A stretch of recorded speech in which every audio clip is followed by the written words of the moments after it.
Ready to quench your thirst with a cold glass of iced tea?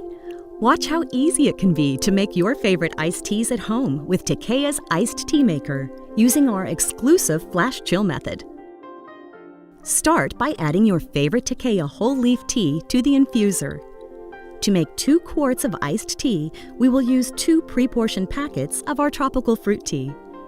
The infuser can also be used with tea bags or other whole leaf teas. Then twist the infuser into the lid to secure it. Next, pour hot water into the pitcher, filling it halfway.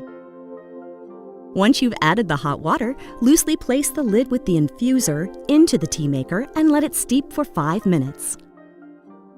Our unique design allows you to agitate the tea leaves to extract their full flavor. Once your tea has steeped, remove the infuser. Then place the infuser into the infuser holder. Simply squeeze and turn to remove the lid.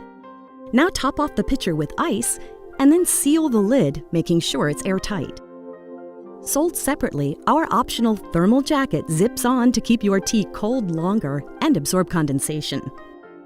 Next, gently shake to flash chill for about 30 seconds or until the ice is melted. Now you're ready. Pour yourself a refreshing cold glass of iced tea and enjoy. Life is good.